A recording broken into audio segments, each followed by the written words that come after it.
It's 4 o'clock in the morning, and this is another attempt to record The Widow's Cliff, which is a title poem from The Widow's Cliff and other poems, which can be found at Amazon, Barnes & Noble, Kindle, and it's on the Nook. The Widow's Cliff. I recorded this originally, not recorded, I wrote this back on June 8th, 2009.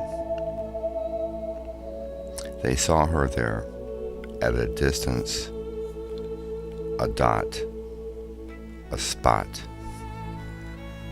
resting upon a waving field blue-gray, buoyant, face down, afloat amid the rolling waves. A brief glance first they made, followed then quickly with a surprised and dreadful stare to where the river meets the sea, where brine and fresh first gentle kiss, then struggle they in angry warlike swirls to mix, a mile, give or take some feet, below the center of the town. And sure they were, without much studied thought, that the town council, 6 men, 2 women, society's voted cream of crop, would surely profoundly frown if they knew her naked body was floating slowly out to sea. It would not set so well with such an austere group to advertise the horrid fact. It would surely hurt, if not depress the fading tourist trade, set it back a year or 2 at least.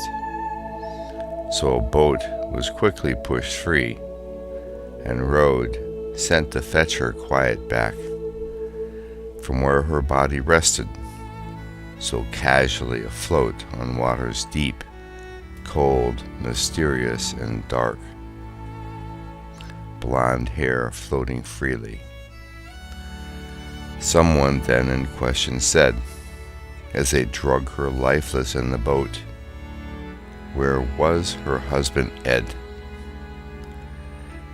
Then search for him they did all that day until the evening was drawing close by, and found him then hours later from the start, atop of Widow's Cliff.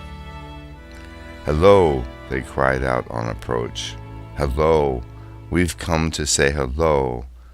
Sadly, Ed, we've bad news this day." But then drew they up short in horrid dismay, for there Ed sat, composed, relaxed upon the wavy grass, brown, rough, upon which no animal would graze, salted by the wind carried in drops from the sea, better refuge for life which hid from sight.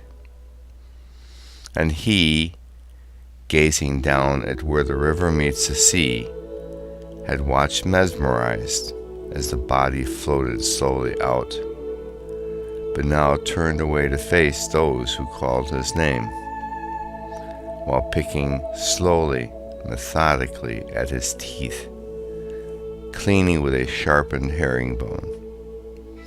But what caused them to lose their speech was what Ed sat alongside of, for he was seated quite content next to the corpse of someone who once was hailed by him as a friend, then caught him the night before with her, his wife, his love, his best friend, and they, abed while lovers thought that Ed was out of town fishing, gone from the city shore. So vengeance reigned that sordid night, and Ed's wife's remains were early morning set afloat, where Ed could watch her bob and float, a bright stain of red drifting from her throat, as her body soft and youthful was, pulled by currents slowly away from the land, by the growing flow of water, constant from uphill birthing streams, awake from winter's numbing sleep, stirring, warming further inland. And he watched atop a commanding hill, kept an eye to see her float slowly out to sea.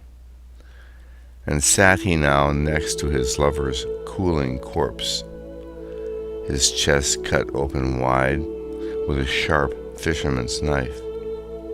And Ed, smiling his very best, offered the finders a share of his wine and a bit of his uncooked lunch, from where he sat upon a rock with blood-stained shirt, hands, and face, dining most casually, carefully, slowly, daintily on his wife's dead lover's heart. That's The Widow's Cliff. It's a title track from the book The Widow's Cliff and Other Poems, which can be found at Amazon and Barnes & Noble, Kindle, and the Nook. May I suggest that you find it, buy it, write some comments, and enjoy it. Have a good day.